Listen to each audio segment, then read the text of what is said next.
जय हिंद दोस्तों, welcome to car spark. स्वागत है आपका एक और नई वीडियो में। दोस्तों आज है मेरे पास टाटा पंच और ये टाटा पंच का ईवी के अंदर बेस वेरिएंट है। आप यहां पर देख के चेकआउट भी कर सकते हो। अगर देखो इस वेरिएंट की बात की जाए ना तो सिर्फ 9,99,000 रुपए में ये वेरिएंट आपको ऑफर कर दिया जाता है और मुझे लगता है कि 9,99,000 रुपए के हिसाब से इसमें जरूरत के सभी फीचर ऑफर कर दिए जाते हैं। देखो इसकी मैं एक डिटेल वीडियो बना रहा हूं, इस वीडियो को आप पूरा देखो और आप उससे समझो कि इसके अंदर क्या कुछ मिलता है और 2026 में इसे लेना वर्थ इट है या नहीं। सब कुछ डिटेल में हाथ रख के बताने वाला हूं, समझाने वाला हूं, दिखाने वाला हूं। बट उससे पहले रिक्वेस्ट है, चैनल पे पहली बार आए हो तो चैनल को सब्सक्राइब कर देना और अगर वीडियो पसंद आए तो वीडियो को लाइक कर देना। तो चलिए बिना देरी करे वीडियो करते हैं शुरू और शुरुआत करते हैं दोस्तों इस शानदार सी गाड़ी की चाबी के साथ। ओके, चाबी की बात करें तो इस तरह की चाबी आपको देखने के लिए मिलती है। वही टाटा की जानी पहचानी यहाँ 3 बटन ऑफर किए जाते हैं। गाड़ी को लॉक करने के लिए, अनलॉक करने के लिए और फॉलो मी हेडलैम्प का बटन मिल जाता है। साथ में एक फ्लिप की आपको देखने के लिए मिलती है और यहाँ पर आपको टाटा का लोगो दिखाई देगा। और जो दूसरी चाबी है वो सादा सिंपल आपको इस तरह की देखने के लिए मिलती है। तो ये तो भाई इसका की सेटअप रहने वाला है। अब पर्टिकुलर इस वेरिएंट के बारे में बात करते हैं। भाई देखो, मैंने आपको शुरुआत में ही बताया ये पंच ईवी का स्मार्ट वेरिएंट है या कहे तो बेस वेरिएंट है। सिर्फ 9,99,000 रुपए एक्स शोरूम कॉस्ट करता है। बट ऑन टेबल बैठ के नेगोशिएशन करोगे ना तो इस पे और भी दाम गिर जाएंगे। भाई ऑन टेबल मिलेंगे लेकिन अलग अलग लोकेशन पे अलग अलग आपको डिस्काउंट मिल सकता है। ये मैं आपको क्लियर कर दे रहा हूं। अब देखो यहाँ पर अगर बैटरी पैक की बात करें तो यहाँ पर 25 किलोवाट आवर का लिथियम आयन बैटरी पैक मिलता है। 60 किलोवाट की परमानेंट मैग्नेट सिंक्रोनाइज मोटर देखने के लिए मिलती है जो आपको 80 bhp की पावर और 114 न्यूटन मीटर का टॉर्क प्रोड्यूस कर देती है। और वहीं पर रेंज की बात करें, भाई हर ईवी कार के अंदर सबसे पहला सवाल यही आता है, देती कितना है? तो भाई 315 किलोमीटर की रेंज कंपनी क्लेम करती है। ऑलमोस्ट ये 250 तक की आसानी से निकाल देती है। अब देखो यहां पर बात करेंगे कि इसके अंदर मिलता क्या क्या है। तो सबसे पहले फ्रंट से ही दिखाता हूं। यहां पर अगर देखें तो इंडिकेटर ब्लिंक करता हुआ दिखाई दे रहा होगा, बट ये बाई फंक्शनल है। जब इंडिकेटर बंद हो जाएगा तो यहां पर आपको डीआरएल दिखाई देगा। मतलब बेस वेरिएंट से ही आपको डीआरएल ऑफर किए जा रहे हैं। नीचे की तरफ आ जाते हैं और हेडलाइट की बात करें तो एलईडी सेटअप आपको हेडलाइट में देखने के लिए मिलता है इस तरीके से। यहाँ पर ये लो बीम है और इधर आपको हाई बीम मिल जाता है।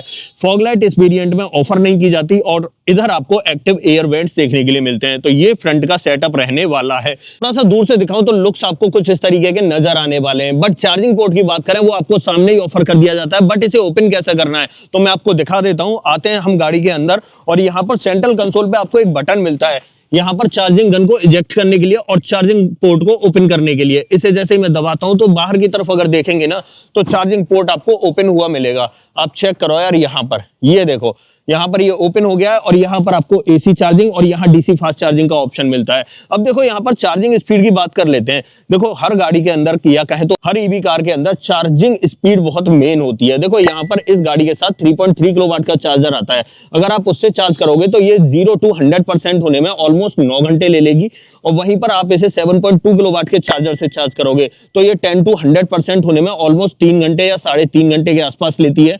उसी के बाद अगर आप इसे 50 किलोवाट की डीसी फास्ट चार्जिंग से बाहर कहीं चार्ज करोगे तो ये भाई 50 मिनट चार्ज होने में लेगी 10 से 80%। ये चीज आप ध्यान रखना। तो ये तो इसकी चार्जिंग स्पीड रहने वाली है। अब इसे बंद कैसे करना है तो बस इसे सिंपली इस तरीके से प्रेस कर देना है, ऑटोमेटिकली ये लॉक हो जाता है। नीचे की तरफ आ जाते हैं। भाई यहाँ पर अगर बात करें रेडिएटर ग्रिल की या जितना भी ये ब्लैक पोर्शन आपको दिखाई दे रहा है ये सब कुछ आपको मैट ब्लैक में दिखाई देता है। मैं थोड़ा सा दूर से दिखाऊं तो इस तरीके के लुक्स आपको नजर आने वाले हैं। अब साइड में आ जाते हैं और टायर साइज वगैरह की बात कर लेते हैं। देखो अगर यहाँ पर टायर की बात करें तो C8 का टायर देखने के लिए मिल रहा है। C8 का कौन सा है ये? हाँ, एनर्जी ड्राइव वाला टायर आपको मिलता है। 185/70 R15 के प्रोफाइल। भाई व्हील कवर कंपनी की तरफ से स्टॉक चढ़े हुए हैं, बट और नए डिजाइन पैटर्न के चाहिए आपको व्हील कवर तो कुछ प्रोडक्ट टैग कर दूंगा, आप वहां से मंगा लेना। स्टील रिम का सेटअप मिलता है। फ्रंट में आपको डिस्क ब्रेक देखने के लिए मिलते हैं। व्हील आर्चेस सेम पंच की तरह ही आपको देखने के लिए मिलेंगे, बट डोर पर आपको डॉट टीवी की बैजिंग जरूर मिल जाती है। ORVM की बात करें तो मैट ब्लैक फिनिश में मिलते हैं, उसी पर आपको टर्न इंडिकेटर मिल जाता है। ऐसे ही डोर हैंडल की बात करें तो यहाँ भी आपको मैट ब्लैक फिनिश में ऑफर किए जाते हैं। बी पिलर इसका ब्लैक टिप्ड आउट देखने के लिए मिलता है। और पर क्लाइडिंग की बात करें तो भाई ये मैट ब्लैक फिनिश में बहुत चौड़ी चौड़ी सी क्लाइडिंग आपको ऑफर की जाती है। यहाँ पर देखें पीछे तो पीछे आपको ड्रम ब्रेक का सेटअप ही देखने के लिए मिलता है। अब आ जाते हैं इधर, बात करते हैं टेल लाइट की। टेल लाइट में भाई पंच में चाहे आप पेट्रोल में ले लो, चाहे सीएनजी में ले लो, चाहे ईवी में ले लो, कोई बदलाव नहीं है। सब में एक जैसी ही टेल लाइट आपको देखने के लिए मिलती है। ऐसे ही पीछे बात करें तो इस वेरिएंट में न रियर वाइपर मिलता है न डीफॉगर मिलता है। बस हाई माउंट स्टॉप लैंप से आपको काम चलाना पड़ेगा और यहाँ पर एंटीना भी नहीं मिलता है किसी भी तरह का। अब देखो पीछे देखें यहाँ पर टाटा का लोगो और पंच डॉट ईवी के इनिशियल्स आपको दिखाई देने वाले हैं। और जो पीछे वाला बम्पर है ना, ये पूरा आपको मैट ब्लैक फिनिश में दिखाई देता है। यहाँ पर देखें तो 2 पार्किंग सेंसर इधर और इधर आपको दिखाई देंगे, और इधर आपको मिलती है भाई रिवर्स लैंप, ठीक है। और अगर गाड़ी के ग्राउंड क्लियरेंस की बात करें तो ऑलमोस्ट यहाँ पर 190 mm का ग्राउंड क्लियरेंस आपको ऑफर किया जाता है। अब देखो पीछे जब खड़े हैं तो क्यों ना हम इसका बूट स्पेस आपको यहीं पर चेक करा दें। तो भाई गाड़ी अनलॉक है तो डेफिनेटली बहुत इजीली ओपन हो जाता है। यहाँ पर मिलता है भाई 366 लीटर कैपेसिटी का आपको बूट स्पेस, ये सेटअप मिलता है। यहाँ पर देखो 3.2 किलोवाट का चार्जर था, यहाँ पर ये इस तरीके का चार्जर मिल रहा है। चार्जर का शेप और डिजाइन पहले से चेंज हो चुका है, ये चीज आप ध्यान रखना। इस कवर के अंदर इसका चार्जर रखा हुआ आता है। बाकी यहाँ पर इस चार्जर का वॉल माउंट मिलता है, मतलब जब आप गाड़ी लोगे तो इसे आपके घर पे एक वॉल माउंट में लगा के इंस्टॉल कर दिया जाता है। बाकी यहाँ पर नीचे की तरफ कुछ भी नहीं मिलेगा, ना ही स्पेयर व्हील मिलता है, ना ही किसी प्रकार की टूल किट मिलती है। टूल किट आपको जो है इसके अंदर ही रखी हुई दिखाई देने वाली है। ये सेटअप आपको देखने के लिए मिलता है। ऐसे यहाँ पर देखें तो यहाँ पर प्रॉपर इंसुलेशन आपको देखने के लिए मिलेगा। पीछे वाली सीट जो है वो बेंच फोल्डिंग ऑप्शन के साथ में मिलती है, मतलब 60-40 का ऑप्शन नहीं मिलता है। बट अच्छी बात यह है कि 3 पॉइंट सीट बेल्ट आपको ऑफर कर दी जाती है। टेल गेट के नीचे देखें तो यहाँ पर आपको प्रॉपर फिनिश मिलती है। इसे कर देते हैं बंद। अब चलते हैं गाड़ी के अंदर और क्या कुछ मिलता है वो चेक करा देता हूं। सबसे पहले ड्राइवर साइड डोर ट्रिम से शुरुआत करते हैं। अगर देखो यहाँ डोर ट्रिम की बात करें तो पूरा पैनल ब्लैक कलर में आपको नजर आने वाला है, बट ये बेस वेरिएंट है, इसलिए यहाँ पर फ्रंट में तो पावर विंडो मिलती है और आई थिंक रियर में आपको पावर विंडो ऑफर नहीं की जाती है। ऐसे ही डोर हैंडल्स की बात करें तो ये पियानो ब्लैक ट्रीटमेंट के साथ में मिलते हैं और यहाँ पर आपको अम्ब्रेला होल्डर, बॉटल होल्डर तो मिलता है, बट स्पीकर आपको किसी भी तरह के ऑफर नहीं किए जाते, क्योंकि इस वेरिएंट में कोई भी म्यूजिक सिस्टम आपको ऑफर नहीं किया जा रहा है। अंदर की तरफ देखें तो दोनों ही सीटों में आपको एडजस्टेबल हेडरेस्ट मिल जाते हैं। सीटिंग फैब्रिक आपको ब्लैक कलर में देखने के लिए मिलता है और ड्राइवर साइड में मैनुअल हाइट एडजस्टमेंट का ऑप्शन आपको ऑफर किया जाता है। नीचे दोनों पेडल के साथ डेडिकेटेड डेड पेडल आपको दिखाई देता है। यहाँ से आपको बोनट ओपन करना है। थोड़ा सा ऊपर आते हैं तो वॉलेट वगैरह रखने का एक स्पेस मिल जाता है। ऐसे ही और थोड़ा सा ऊपर आते हैं तो यहाँ पर आपको एसी वेंट का डिजाइन दिखाई देगा। ये तो भाई नॉर्मल जो पंच आती है ना, सभी में एक जैसा ही देखने के लिए मिलता है। बाकी की बातें करेंगे अंदर बैठ के, तो आ जाते हैं भाई अंदर और फिर कर लेते हैं बाकी की बातें। अब देखो यहाँ पर 2-3 चीजें आपको एक्स्ट्रा मिलती हैं, वो मैं आपको दिखाऊंगा। अब इंस्ट्रूमेंट क्लस्टर से शुरुआत करते हैं दोस्तों। अगर देखो इंस्ट्रूमेंट क्लस्टर की बात करें तो इस तरीके का है और जैसे ही मैं इग्निशन ऑन करता हूं आप चेक करो, यहाँ पर सब कुछ जगमग सा होता हुआ आपको दिखाई दे रहा होगा। भाई जैसा आपको पेट्रोल में मिलता है ना, ऑलमोस्ट वैसा ही मिल रहा है। यहाँ एमआईडी में कुछ चेंजेस हो जाते हैं, जैसा कि आप देख रहे होगे बैटरी परसेंटेज आ जाता है, ओडोमीटर आ जाता है और यहाँ पर रेंज वगैरह दिखाता है। अब 38% बैटरी है और रेंज आपको 98 किलोमीटर की दिखा रहा है। गाड़ी न्यूट्रल में लगी हुई है। बाकी यहाँ पर आप यहाँ से देखें तो इसे जैसे ही हम पुश करेंगे तो यहाँ पर आप देख रहे होगे ये बैटरी का स्टेट ऑफ चार्ज वगैरह या वाट किलो आवर वगैरह जो ले रहा है उसके बारे में बात हो रही है। और यहाँ पर अगर देखें तो यहाँ पर इसे दबाने से ऊपर का टाइम सेट होता है और यहाँ पर टीपीएमएस वगैरह सेट होता है। देखो टीपीएमएस इसमें मिलता है, यहाँ पर लिखा हुआ भी आ रहा है। बाकी यहाँ पर रीजन और ड्राइव मोड दिखाएगा और इधर आपका जो है ना बैटरी परसेंटेज वगैरह दिखाएगा और यहाँ ऊपर की तरफ जो है ना रीजनरेशन लेवल दिखाता है। अब देखो यहाँ पर देखें तो यहाँ आपको वाइपर का स्टॉक मिलता है और इस तरफ आपको जो है हेडलाइट का स्टॉक देखने के लिए मिलता है, बट ऑटोमेटिक हेडलैम्प का ऑप्शन ऑफर नहीं किया जाता है। स्टीयरिंग व्हील वही टाटा का मिलने वाला है, 2 स्पोक लेमिनेटेड स्टीयरिंग व्हील मिलेगा जहां पे ये टाटा का लोगो ब्लिंक करता है। बाकी यहाँ पर लेदर वगैरह का ट्रीटमेंट नहीं मिलता है, ये सब कुछ प्लास्टिक में ही मिलता है। इसके अंदर अगर बात करें तो भाई हाँ टिल्ट का ऑप्शन मिलता है, लेकिन टेलीस्कोपिक का ऑप्शन नहीं मिलता है, ये चीज आप ध्यान रखना। बाकी इस वेरिएंट में म्यूजिक सिस्टम वगैरह आपको ऑफर नहीं किया जाता है, वो आपको लगवाना ही पड़ेगा। एसी वेंट आप यहाँ पर देख सकते हो इस तरीके से मिल जाता है। यहाँ पर एक सीमलेस पैटर्न बना के दिया गया है। अगर पेट्रोल वाली लेते हो तो यहाँ पर हैजार्ड बटन मिलता है, बट यहाँ पर आपको एक सीमलेस पैटर्न मिल जाता है।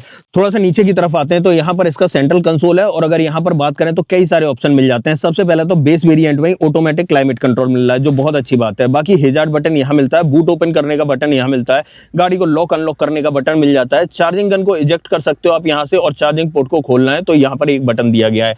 ये सब कुछ पियानो ब्लैक ट्रीटमेंट में देखने के लिए मिलता है। थोड़ा सा नीचे की तरफ देखें तो यहाँ पर आपको सिर्फ एक 12V का पोर्ट दिखाई देगा। फोन वोन रखने का एक स्पेस मिल जाता है। यहाँ पर देखें तो reverse mode, neutral mode, drive mode और स्पोर्ट मोड देखने के लिए मिल जाता है। ये डायल आप चेक कर सकते हो। चारों तरफ जो है ना रबर की ग्रिप आपको देखने के लिए मिल जाती है और ये पूरा सेटअप जो है ना पियानो ब्लैक में देखने के लिए मिलता है। अब यहाँ पर मैनुअली ऑपरेटेड पार्किंग ब्रेक मिल जाता है, 2 कप होल्डर मिल जाते हैं। आर्मरेस्ट इस वेरिएंट में किसी भी तरह का नहीं मिलता है। यहाँ पर अगर चाहो तो की फॉब वगैरह रख सकते हो, स्पेस मिल जाता है। अब देखो यहाँ पर अगर डोर ट्रिम की बात करें तो इस तरीके के आपको डोर ट्रिम्स ऑफर किए जाते हैं। ऐसे डैशबोर्ड पे बात करें तो सब कुछ आपको ब्लैक कलर में ही देखने के लिए मिलता है। ऐसे ग्लोब बॉक्स की बात करें तो यहाँ पर चेक कर लो और साथ में ऊपर की तरफ छोटा सा कंपार्टमेंट भी देखने के लिए मिल जाता है। तो ये सेटअप आपको यहाँ पर दिखाई देने वाला है। अब देखो ऊपर की तरफ इस वेरिएंट में यहाँ पर ग्रैब हैंडल ऑफर नहीं किए जाते हैं, बट सनसेड आपको सादा सिंपल मिलता है। कोई भी इसमें वैनिटी मिरर वगैरह ऑप्शन में नहीं दिया जाता है, सादा सिंपल IRVM मिलता है। ये लाइट आपको LED सेटअप के साथ में मिलती है और यहाँ पर पैसेंजर एयरबैग ऑन है ऑफ है उसका इंडिकेशन, और यहाँ पर आपको माइक का ऑप्शन मिलता है। और यहाँ पर देखें ड्राइवर साइड में तो यहाँ पर आपको सनसेड के अंदर टिकट होल्डर ऑफर किया जाता है। ये इसका फ्रंट ड्राइवर कैबिन का सेटअप रहने वाला है। अब इसकी सेकंड रो में चलते हैं, वहां आपको कंपनी क्या कुछ ऑफर करती है वो एक बारी मैं आपको दिखा देता हूं। आ जाते हैं यहां से निकल के सेकंड रो में, डोर कर लेते हैं ओपन। और देखो ड्राइविंग सीट को मैंने 6 फीट हाइट के अकॉर्डिंग एडजस्ट किया था, तो जब अंदर चलेंगे उसके बारे में बात करेंगे। बट पहले रियर डोर ट्रिम चेकआउट कर लो, इस तरीके के मिलते हैं। डोर हैंडल तो पियानो ब्लैक में ही मिलता है, बट यहाँ पर ये चक्का मिलता है जो थोड़ा सा मुझे ऑड लगता है। बाकी यहाँ पर एक बोतल होल्डर वगैरह मिल जाएगा और यहाँ पर आपको स्पीकर ग्रिल दिखाई देती है। अंदर की तरफ बात करें तो भाई दोनों ही सीटों के अंदर आपको एडजस्टेबल हेडरेस्ट मिल जाते हैं, जो बहुत ही अच्छी बात है। बाकी सीटिंग में किसी भी तरह का यहाँ पर आर्मरेस्ट वगैरह ऑफर नहीं किया जाता है, बट 3 पॉइंट सीट बेल्ट का setup isofix child seat anchor के साथ में आपको ऑफर कर दिया जाता है। अब पीछे बैठ के दिखाता हूं कितना स्पेस मिलता है। अगर देखो स्पेस की बात करूं तो बस मेरे पैर चल पा रहे हैं, अगर मैं थोड़ा सा और ज्यादा रिक्लाइन हो जाऊंगा तो यहां पर लगने लगेंगे पैर। तो कहने का मतलब ये है सेकंड रो में अगर आप बैठे हो ना तो आपको बहुत ज्यादा जगह तो नहीं मिलने वाली, लेकिन ये है कि हाँ जी एक बंदा कम हाइट का बैठ जाए और एक 6 फीट हाइट का बैठ जाए तो कोई दिक्कत नहीं होगी। ठीक है, तो ये चीज मिलती है। बाकी पीछे और कुछ भी आपको ऑफर नहीं किया जाता है पीछे वाले पैसेंजर्स के लिए, ना ही AC वेंट मिलते हैं, ना ही कोई बोतल होल्डर, ना ही कोई चार्जिंग पोर्ट मिलता है। बट यहाँ पर मिलता क्या है, यहाँ पर आपको एक ग्रैब हैंडल इस तरफ मिल जाता है और एक ग्रैब हैंडल आपको इस तरफ मिल जाता है। अब देखो यहाँ पर अगर हेडरूम की बात करूं तो हेडरूम के लिए अच्छी बात ये है कि ये जो है ना एडजस्टेबल मिल जाता है, जिसकी वजह से मैं सर अपना आसानी से टिका सकता हूं, जो बहुत ही अच्छी बात है। बेस वेरिएंट में ये चीज देना ना बहुत बड़ी सहूलियत है एक तरह से, और सेफ्टी के कायदे कानून से बहुत अच्छी बात है। बाकी ये ग्रैब हैंडल वगैरह मैं दिखाई चुका हूं। पीछे से डैशबोर्ड देख लो एक बार, इस तरीके का आपको दिखाई देने वाला है। और हाँ, अगर यहाँ पर मैं सेफ्टी की बात करूं तो भाई इस गाड़ी के अंदर मिलते हैं आपको 6 एयरबैग। आप बैजिंग देख सकते हो, वहां भी आपको बैजिंग मिल जाती है और यहाँ भी आपको 6 एयरबैग की बैजिंग मिल जाती है। तो 6 airbag, ABS, EBD, ESC, TPMS और हिल असिस्ट का ऑप्शन आपको एज अ सेफ्टी मिल जाता है। अब यहां से निकलते हैं बाहर और इस गाड़ी का बोनट ओपन कर लेते हैं। बोनट के नीचे इंजन का प्लेसमेंट कैसा है उसके बारे में बातें करते हैं। तो आ जाते हैं यहाँ पर, और बोनट कहां से ओपन करना है मैंने आपको पहले ही दिखाया था, बोनट आपको यहां से ओपन करना है। अब देखो शुरुआत में मैंने आपको एक चीज दिखाई थी कि यहाँ पर मैंने बोला था आपको DRLs ऑफर किए जाते हैं, और DRLs आपको इस तरीके से मिलने वाले हैं। ठीक है, अब यहाँ पर इंडिकेटर बंद है तो DRLs आपको ब्लिंक हो जाएंगे, मतलब विजिबल हो जाएंगे। ठीक है, बाकी यहाँ कनेक्टेड का सेटअप नहीं मिलता है बेस वेरिएंट में। ये वाला जो छोटा सा ट्रीटमेंट है ना, ये पियानो ब्लैक में देखने के लिए मिलता है। अब देखो बोनट ओपन कर लेता हूँ, फिर बाकी की बातें करते हैं। ओके, यहाँ पर मिलता है दोस्तों इस तरीके का सेटअप। यहाँ पर इसका इन्वर्टर और जस्ट इसके नीचे आपको इसकी मोटर का सेटअप मिलता है, और जितनी भी ऑरेंज कलर की वायरिंग दिखाई दे रही है ये इसमें हाई वोल्टेज वायरिंग आपको मिल जाती है। बाकी यहाँ पर आपको एक्सटर्नल बैटरी मिल जाती है। यहाँ पर बात करें तो ये कूलेंट के लिए और यहाँ भी कूलेंट के लिए। बाकी यहाँ पर आपको वॉशर के लिए मिल जाता है और यहाँ आपको ब्रेक ऑयल के लिए मिलता है। इंसुलेशन आपको अंदर भी लगा मिल जाएगा और बोनेट के नीचे भी लगा मिल जाएगा। इसे मैं कर देता हूँ बंद और आ जाता हूँ थोड़ा सा पीछे की तरफ। तो फाइनली दोस्तों ये थी आज हमारे पास टाटा पंच, और टाटा पंच का ईवी में बेस वेरिएंट था, मतलब स्मार्ट वेरिएंट था ईवी के अंदर। भाई बहुत रेयरली देखने के लिए मिलता है और सेल भी इस वेरिएंट की कम है, क्योंकि इसमें फीचर्स जो है ना वो आपको नॉमिनल ही देखने के लिए मिलते हैं। लेकिन आपको 10 लाख के प्राइस पॉइंट पे ये गाड़ी, मैं आपको प्रॉमिस तो नहीं कर रहा हूं, लेकिन अगर आप ऑन टेबल बैठ के नेगोशिएशन करोगे ना तो कहीं ना कहीं आपको किसी ना किसी लोकेशन पे ये 10 लाख के अंदर आपको ऑन रोड भी देखने के लिए मिल सकती है, क्योंकि इसमें फीचर्स थोड़े से कम मिलते हैं। बाकी अगर देखो इस गाड़ी के बारे में बात की जाए या इसकी बैटरी और वारंटी के बारे में बात की जाए तो 2 तरह की वारंटी आपको ऑफर की जाती है। अगर देखो गाड़ी के ऊपर बात करें तो 3 साल और 1 लाख किलोमीटर की वारंटी मिलती है, बट इसमें जो बैटरी लगी हुई है और मोटर लगी हुई है उस पर बात करें तो 8 साल और 1,60,000 किलोमीटर की वारंटी टाटा आपको ऑफर करता है। तो ये पूरा सेटअप था दोस्तों इस पंच ईवी के स्मार्ट वेरिएंट के बारे में।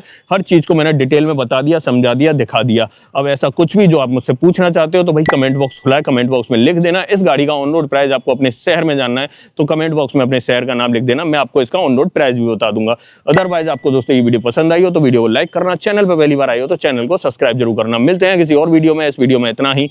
सो जय हिंद।